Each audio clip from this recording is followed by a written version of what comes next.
Hi, I'm Beth Gellert. I'm a director here at the Rutgers Center for Women in Business, and I'm so excited to welcome you all to here today to what we expect will be a really impactful discussion, sponsored by our corporate partner, Sanofi. Thank you to Sanofi. They've been a partner for the center for since 2019. So they're like one of our I think the very first corporate partner, and we're very grateful for their support of programs like this. So this conversation is about fear, and specifically fear in the workplace, how it can impact and create noise internally, and how that noise can affect decision making, cloud judgment, impact your mental health overall. And so that's why we're doing this webinar during Mental Health Awareness Month. At the Rutgers Center for Women in Business, our mission is to empower women, remove barriers, and build community with a specific focus on mid-career women. And so the topic today is about internal noise. That feels very relevant for mid-career women who are juggling family priorities, possibly child caregiving, possibly parent caregiving, possibly all relationships, all the glue work that women and men do in that mid-career, right when their career is ramping up as well. And so this topic is very relevant. We're excited to do that. And I'm going to now turn it over to, well, I'm not now, I'm first going to introduce our great, fantastic women who are going to lead our discussion today. First is Laura DuPont. She's on our advisory board here at the center. She's fantastic. She also is a mentor in our Grow Mentorship program. We are grateful to Laura because she's been a big contributor to the center. And she's also in her day job, she's head of portfolio management at risk assurance at Sanofi, leading strategic initiatives in global procurement services, and a proud Rutgers Business School alum. And she's going to be interviewing Dr. Jenna Bucher, who is a business psychologist and leadership advisor who works with founders and executive teams in high growth and scale up organizations. She began her career in finance, joining JP Morgan in 2007 as a front office equity derivatives trader, where she experienced the 2008 financial crisis firsthand. So that early exposure to pressure, power, and high stakes decision making shaped her interest in how leaders respond when uncertainty and complexity increase. She later earned her PhD in mental health counseling and now integrates applied psychology and organizational systems thinking in her work with senior leaders. Dr. Bucher assesses and coaches executives navigating growth, ambiguity, and role transitions with a focus on psychological courage, leadership effectiveness, and the dynamics between individuals and the systems they operate within. So we've got just a depth of experience between these two women. I'm going to turn it over to them to have the discussion. I do want to let you guys know our chat is live. We really encourage everybody to participate in the chat, be active in the chat, ask questions, and we'll do our very best to get to them. So with that, Laura, I'll turn it over to you. That was perfect introduction. Thank you so much, Beth. So Dr. Bucher, before we get started here, let's hear from everybody on the line. Drop a word or two into the word cloud. If we don't mind, Beth, please put that link into the chat for everybody to access. There we go. So if you don't mind clicking on that, or as we pull up the slide here in the top right corner, there should be a QR code that you can connect with your phone. There we go. So you have options. If you don't mind, add a word or two into this word cloud. And the topic of the day and the question for now is, what fear shows up for you at work? Let us know what you're thinking. Just a word or two, and don't think too hard on this, whatever comes to your mind quickly about fear at work.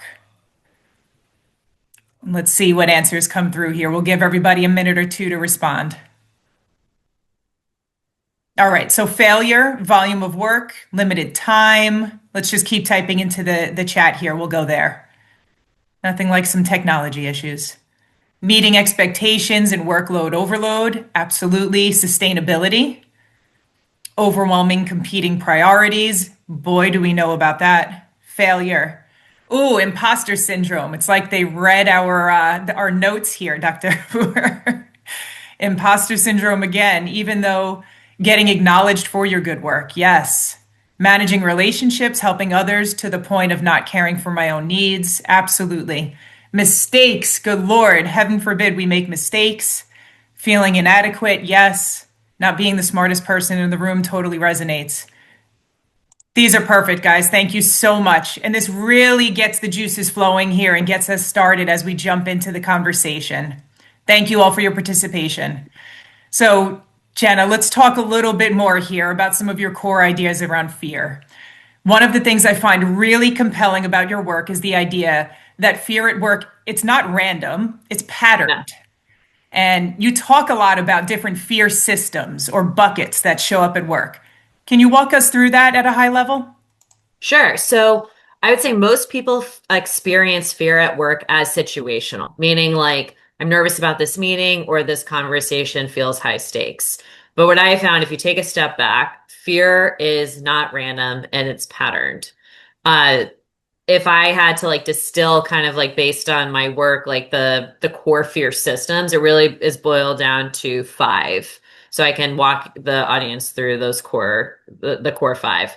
So the first is competency fear. So as we see, like fear of making mistakes, fear of failure, that's square in that fear system. So what that looks like is, what if I mess this up? That's number one. The second one is a worthiness fear, which is around I shouldn't need to ask, shouldn't need to raise my hand for help. The third is status fear. How will I be perceived? The fourth is belonging fear. Will this risk me losing connection? And then the last is control and uncertainty fear. So what happens if I can't control the outcome? What I have found is that most of us have to navigate all five of these systems, but we're not run by all five. Most of us are run by perhaps one or two, and oftentimes they can run our entire career.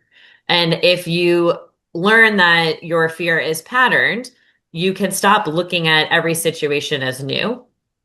And you could start to realize, hey, this is actually how I personally respond under pressure. It's so good, Jenna. And all five of those have clearly popped up here and resonates with everybody on the line today. Yeah, I'm curious, like if you look back on your career, Laura, like which one pops up? If you Goodness. Absolutely. I mean, of course, a little bit of everything, but feeling like I'm just not able to give enough. That Okay. there's always more I'm able to do. There's always that next step I'm able to go to. And somebody mentioned in the chat the imposter syndrome, and we'll get into that shortly. But boy, it just constantly feels like I shouldn't be in that room, and I really should be able to give more of myself in order to be to that next level. Yeah, very common. Yeah. All right, let's dive a little bit deeper here into the understanding of fear and noise. Sure. So, Jenna, why does fear feel so different at work compared to other parts of our life?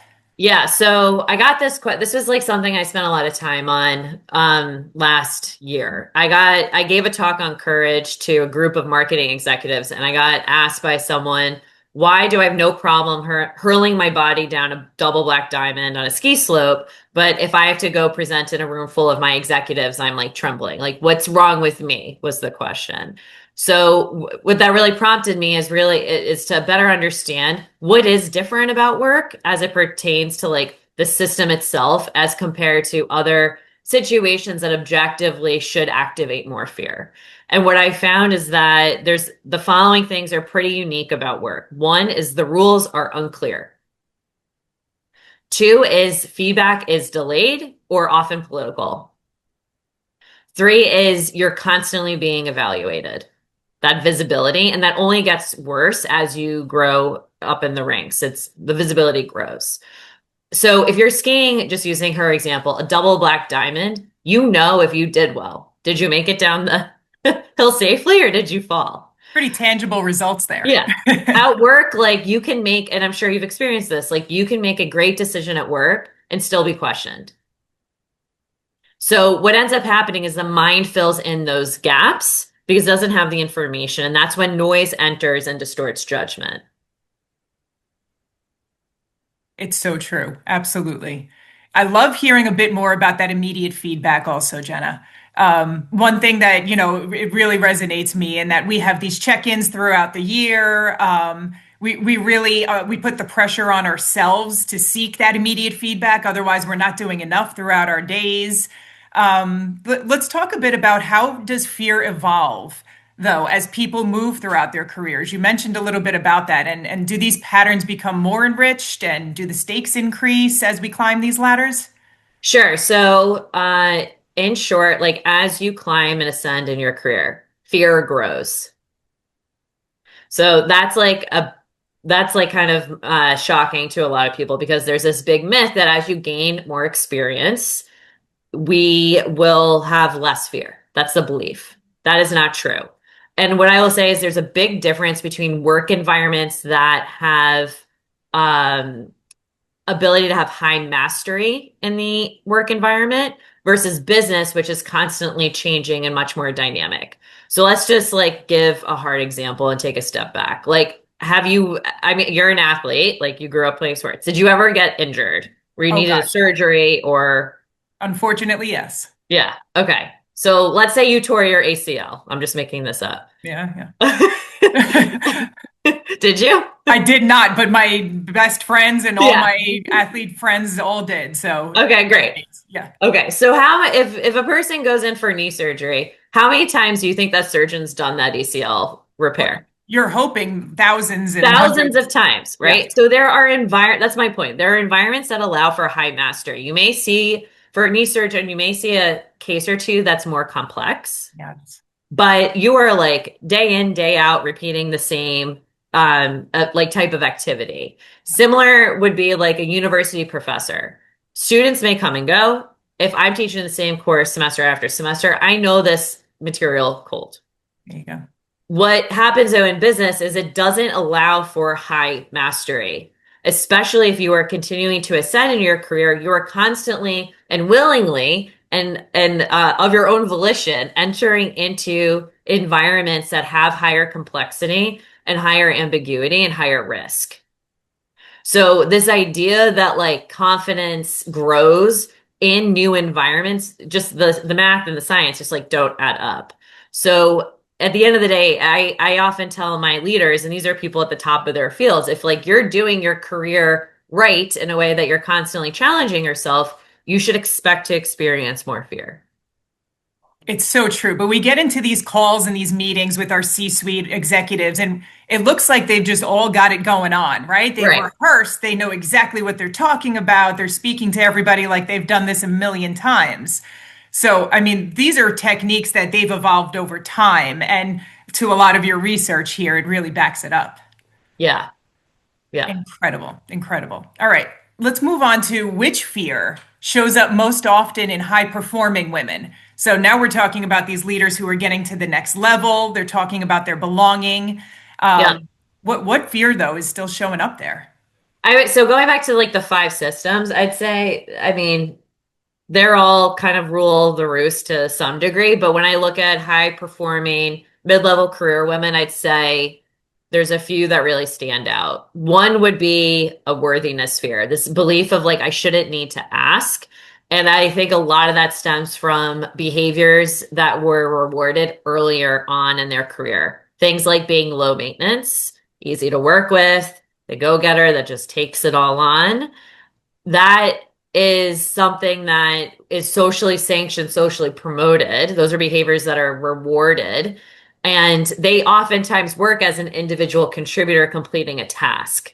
But they often fall apart as, especially when we get into leadership, right? Like you need thought partners, you need more help, you need more support. But if you're constantly kind of telling yourself, I shouldn't need to ask for help, you're adding salt to the wound. So that's one that I think is very much prevailing for women. I'd say the second one is status. How am I being perceived? Absolutely. How many people in the chat really is this resonating with? I mean, you talked a lot about being the go-getter, and I know I see some of the responses already, but talk to me a bit more about that status then. Yeah, so what often happens is is really a fear around how am I being perceived in this scenario, and that sometimes trumps what's the best decision for the business. Yeah. And it happens in like a very split second, split moment. There are environments that really reward style over substance. Mm. So that's like a whole other talk. We could go the That rabbit is hole we too could go good. down. Yes. But there's like something internal about us around like, hey, how am I being perceived? But then there's also some work environments that actually really reward high style leaders versus leaders that if you looked under the hood, if they're not getting the work done, they're not effective. But it depends on what workplaces value. That impacts whether or not I'm going to care about style in one environment versus another. So that is like an interesting interplay between what happens internally in the person. And as we ascend in our career, we are more visible. So this is something we have to take into account. But then it's also has a relationship with what system I'm in. Is this a system that actually just cares about the work getting done? If I fumble over words or it's not perfectly polished, is my CEO going to care? Or maybe they will, maybe they won't. But that's like something we have to navigate. But going back to kind of your question on what ones I see in high performing women. So it's like those two. And the last one I did want to mention, because I'm sure we have a lot of moms here, is the control and uncertainty fear. I find women who are in the thick of childbearing years or child rearing, that one is very prevalent. And I have a couple theories why we can get into if there's interest, but I love that. those are like the ones that I think are most alive. It couldn't be more timely, Jenna. Coming into Mother's Day in a few Yeah, days here and talking with a lot of our colleagues and friends around the phone here. What are we doing for ourselves for Mother's Day? And, as right. being parents in this unknown generation and the things that are happening right now with those outside noises that we continue to hear. Yes, for sure. Absolutely. All right, let's move on a little bit more here. So, when we talked before this session, you Yeah. mentioned and talked a little bit about the interplay between fear and noise. Yes. So, Yeah. talk to us a bit more about noise. Sure. So let's talk a little bit about the differences between them. Because I think a lot of us think about fear, but don't realize it is different than noise. And that's like kind of a big point of this conversation to begin with. So what fear is signal. It's a normal biological response to threat. It's like, hey, Jenna, there's something you need to pay attention to. It's like that tap on the shoulder. Noise is very different. Noise is a construct, and I draw a lot on Daniel Kahneman's research. He won the Nobel Prize in economics and is like the noise guy on the research street. And he talks about noise at three core levels. So this will like help it come alive for everyone. So when you think about noise, it happens at these three levels. The first is occasion noise. That has to do with the noise internally. So things like fatigue, mood, stress, that can all impact how I see a given situation on any given day. Certainly, like if I'm up with my kid all night with a stomach bug, I come into a high stakes meeting. I'm going to view what happens in that meeting very differently than if I had a full night's rest. So that is so that's occasion noise. That's like has to do with internally. The second is called level noise. This is the different voices that are competing for my attention on the same thing I'm evaluating. Meaning, if I'm in a meeting and I have like 10 colleagues, we could all walk out of that meeting feeling very differently about it. But it was all the same meeting. So what happens is like, especially at work, you have like these voices that then impact your judgment.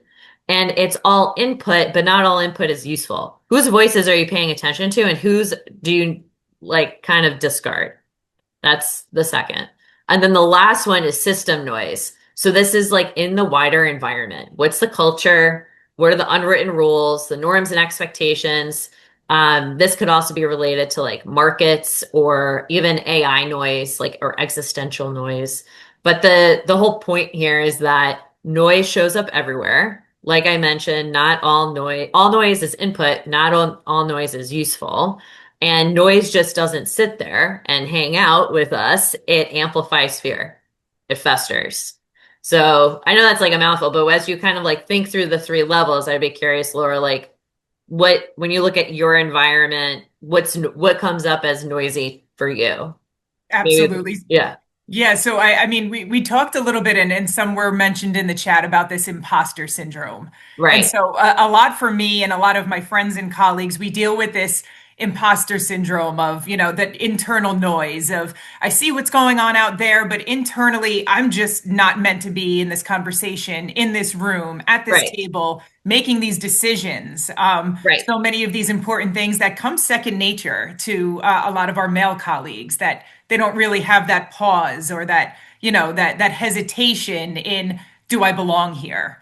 Right. So maybe I'll throw it back to you then, Jenna. Talk to me a bit more about imposter syndrome. So is that actually real, or have we overused it as an explanation for what's happening at work here? Yeah, so I have like strong opinion on this. To take Please. just get ready for it. But imposter syndrome is one of the most misused and overused, misdiagnosed terms, I think, out there in the workplace. And it disproportionately affects women because it's a phenomena that like only we really experience. Um, Before I get into like why I feel that way, just for everyone, let's just define what imposter syndrome is.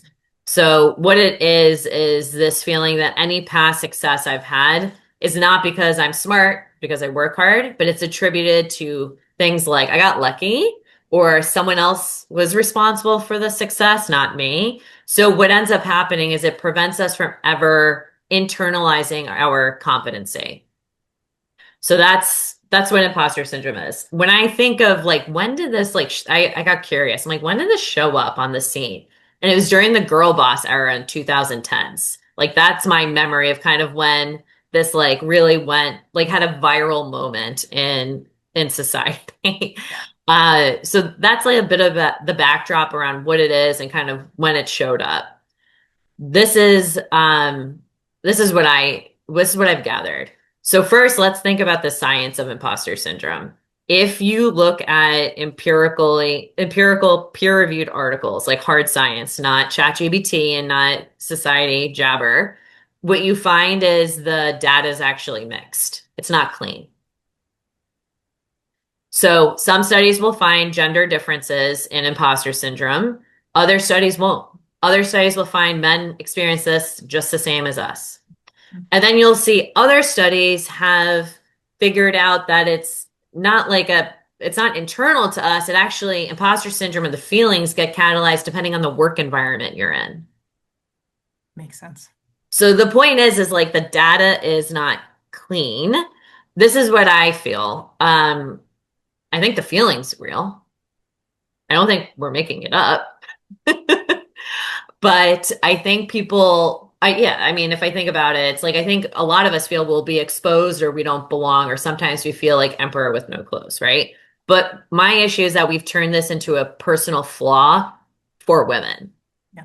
That's the problem. We've used it as And a defining moment. I mean, I may have even put it in my like IDP, my individual development plan at some point. Like, don't count on imposter syndrome, like overcome imposter syndrome.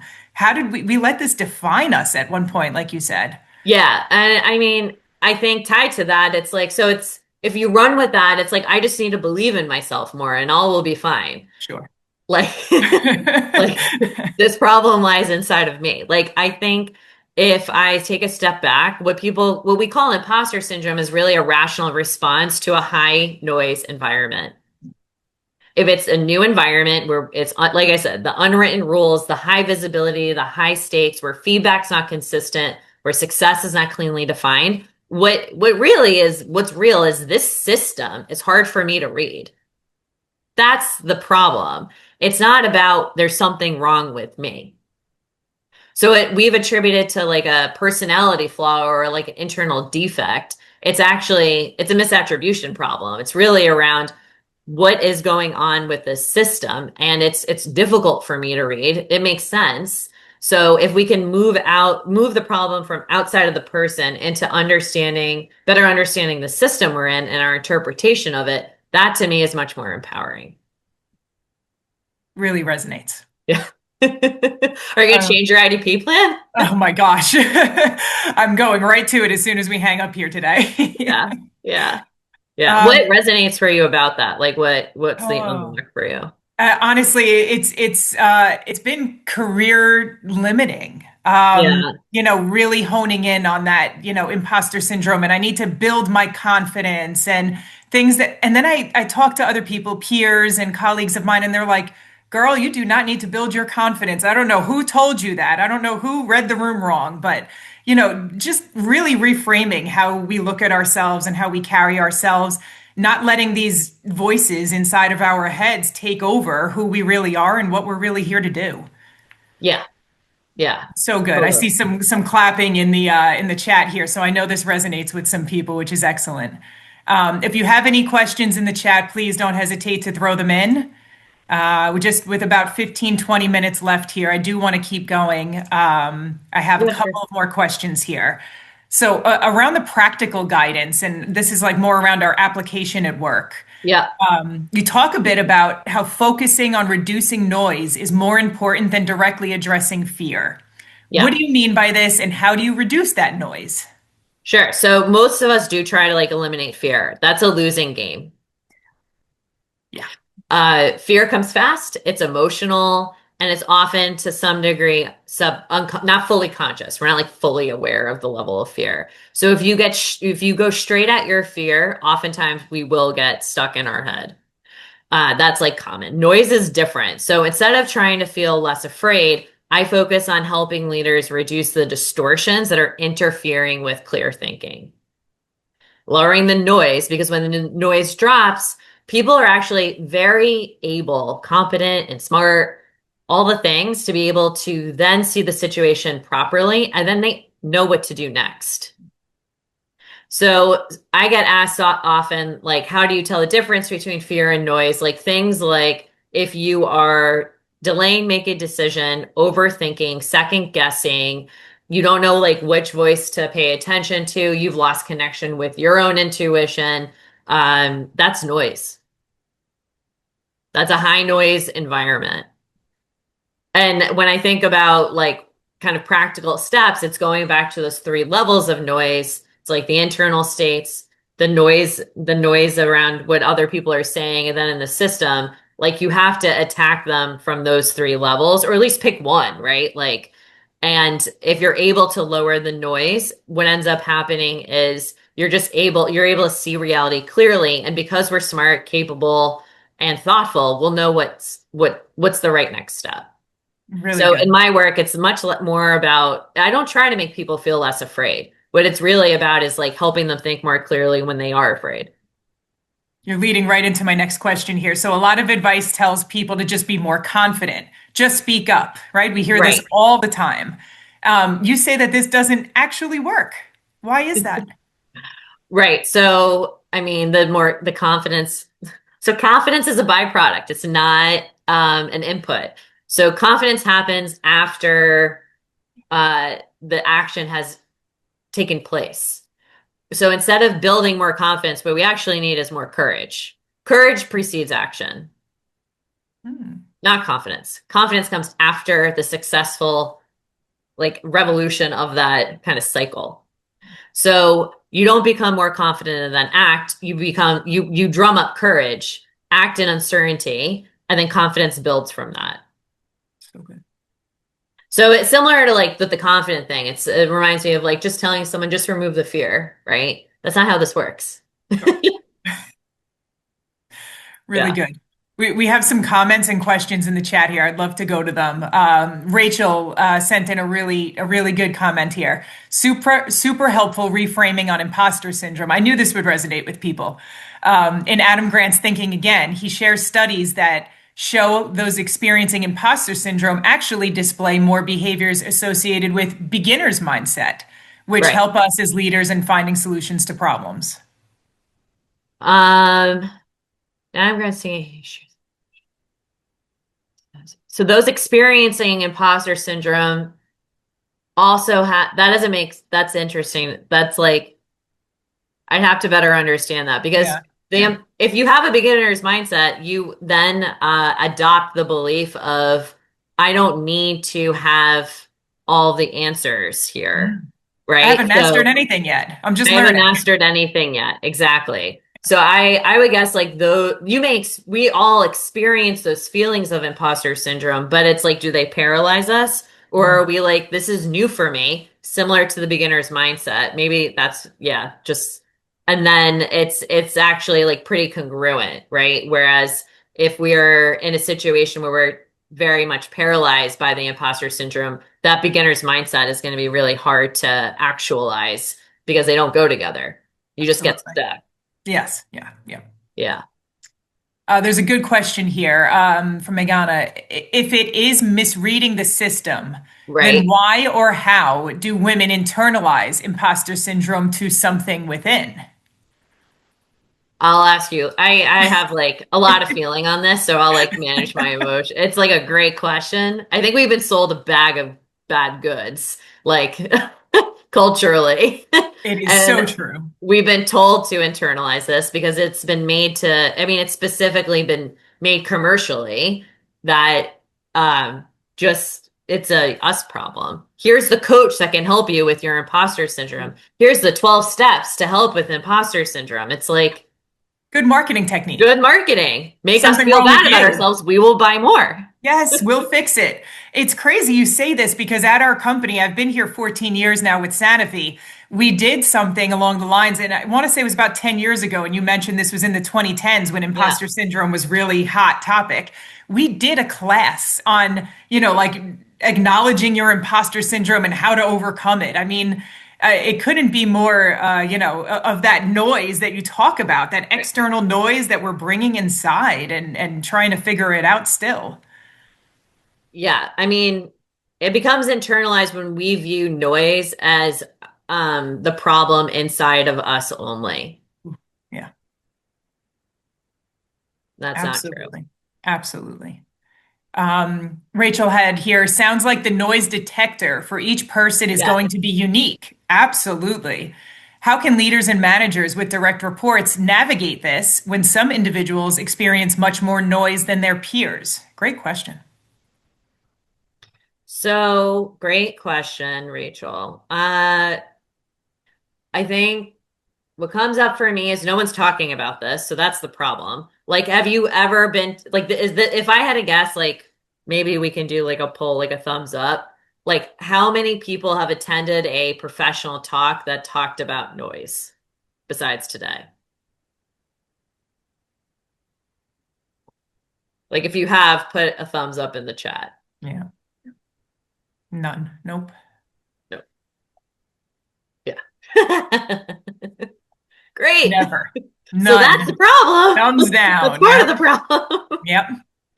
Uh, and this is it's like, it's crazy. Like, I feel like I've built most of my career on this concept. I correct distortion and get paid well to do it. Like, and I've made an entire career out of it. I'm not trying to get people to like do these magical different things. It's like reducing the distortion in how they view the system so they can think more clearly. But this is what's not being discussed. This is also why I'm so passionate about my research because it's like a new lens to kind of view these dynamics. So going back to Rachel's question, I think we need to start talking about noise and distortion more. That's one. I think as a place to start with yourself. I'd say if I look at my career, I'm in the biggest, highest stakes rooms I have ever been in. The noise in my world is at its lowest. And that took a lot of time and effort to turn that dial down. So then I would feel more secure in stepping into these higher stakes rooms. Takes a lot of work. Takes a lot of work. Just one other question here, just to come back to please summarizing the 3 steps or actionable items we can immediately implement to reduce the noise. Yes. Is she, you know what, if you don't mind, let me see, is she asking at the 3 different levels or do you want just like practical items? Okay. Because I can go through each level and give some ideas. I like that. Yeah. Yeah, Let's do do that. that. Okay. Yeah, So maybe we can do this together, Laura. So let's let's do talk it. about internal noise. So like fatigue, stress, irritability. Like we know all the things, like eat your greens and all this other stuff. But like if you look at what materially moves the needle, especially it directly impacts the noise in your head, what have you found works for you? I can share what works for you, Personally, but I'll ask you first. absolutely. Personally, I'm a sleep girl. So if Yes. I don't have my sleep, you mentioned it before, if I have a kid who was sick all night and I've lost sleep, the next day I'm off my game. The noise is loud as it's ever been. I'm not thinking clearly. I'm not, able to really be myself. Yep. Totally. Yeah, I would say tied to that for me is high irritability. Oh yeah.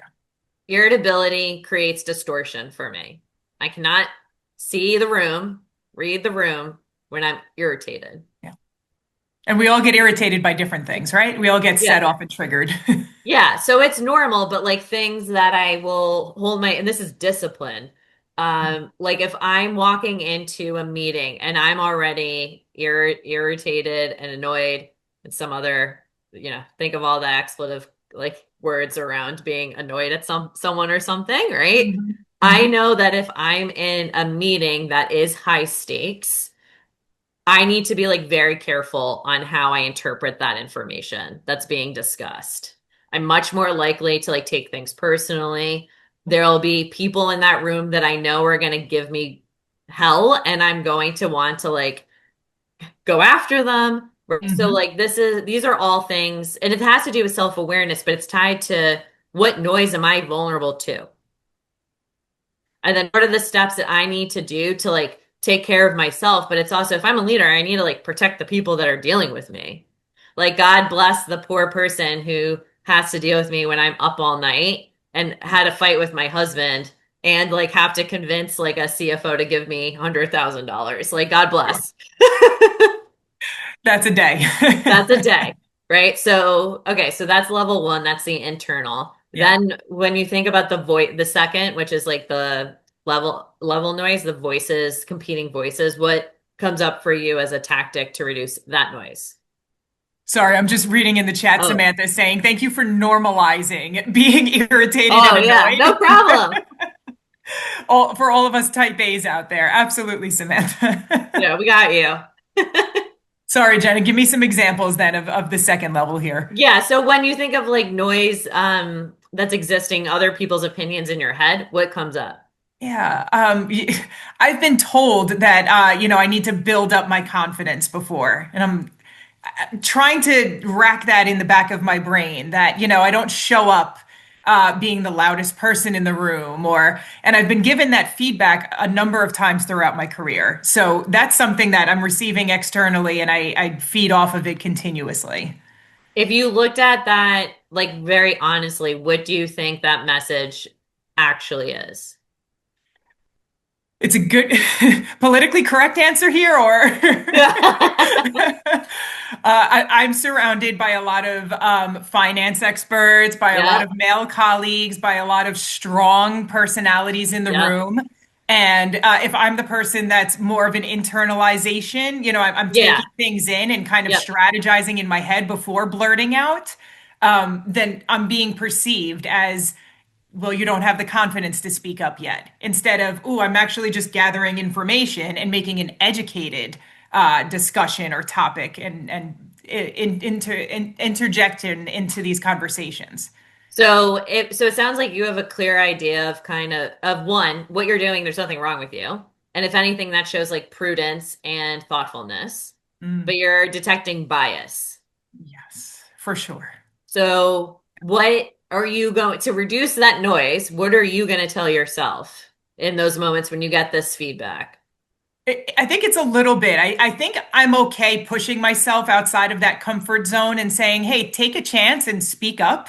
Yep, Maybe I don't have all the information this time, but yep. maybe I just interject with, little pieces here and there. But then I also think it's okay to tell them to, take a seat, step back and I got this in my way. And that's also Yeah. okay. Great. Great. Yep. And then lastly, that like system noise. So like in the wider world, and we live in like it's the noisiest it's probably ever been. That. Uh, Who's so not on what? TikToks and social media Yeah, and seeing what, the best looking people with the most perfect personalities and, it's easy, right? It's so easy. So when you think of lowering that dial, what comes up for you? I mean, it's being comfortable in my own skin at the end of the day, and knowing that my values and what's important to me is my family, Yep. my circle, kind of grounding myself in those moments, and knowing that the whole world doesn't need to think that I'm perfect in order to be perceived that way. Yeah. I love that. Yeah. I mean, and also like some things to add to that. And again, like I won't go down like a social media rabbit hole on this, but like But we social, I could. will say like social media teaches us we don't know anything. Yes. Yes. Here's 12 steps to fix this. Yes. Three medicines for your, wrinkles. Like it's crazy, right? For sure. So, sometimes when we get like inundated, whether it's through news or social media noise, like it helps to just like take a break. And we do have a lot of agency of what we consume. So when I have like noisy, stressful weeks, things that I'm doing is I am not reading news. I get Hmm. the journal mailed to my house every weekend. Good. So I physically read the news. I'm Yeah. not consuming it daily. I delete all social media off my phone. Hmm. So there's different tactics to like Yes. reduce that system noise, right? So I think a lot of us kind of think that we are at the whim of whatever system we are in, but actually we do have a fair amount of control. That's really good. Some really good tips there. I see Stephanie has written us here, and she said in the beginning of the meeting, you listed work environment, three challenges. One, rules are unclear. Two, visibility, and I think questioning if it was visibility. And Yeah. three, you always being evaluated. Is that correct? Yeah, so you're right, Stephanie. When I talk about visibility, it's just as you get further up in your career, you are more visible. You're a more visible person. You're Mhm. less responsible for completion of only tasks and much more held accountable for how you influence others to complete those tasks. You're evaluated on your ability to effectively communicate critical information. So like again, these are visible moments. You're not in the bunker coding. It changes. So good. Thank you for clarifying that. Yeah, no problem. All right, Jenna, I hate this part of our time together, but we're coming to the end here. And if everybody can hang with us, I know we're supposed to end in about a minute or two, but just maybe let's talk about one idea that you hope that people take away from this conversation. What would that be? Yeah, so I think if we're able to challenge ourselves and ask, am I distorting reality? Do I have an accurate view of the truth? We will help ourselves immensely. So, like things that let us know is like when there's high emotional reactivity, things that we talked about, delaying decision making, second guessing, asking your, moving away from I am a problem or I have a problem into asking what's the noise that's affecting this moment. Really, really good. That would be What's like if you took anything from this talk, that would be it's really step that introducing noise as a thing to manage and deal with and acknowledge it won't go anywhere. Mhm. But if you don't manage the noise will manage you. Just having these conversations is already so powerful. Yeah, yeah, yeah. I mean, this is all normal. There's like affects all of us, right? And I Yes, think especially women, we live in like extremely high noise environments, we sure do. competing demands for our time. Like it's everywhere. We're always on. Absolutely.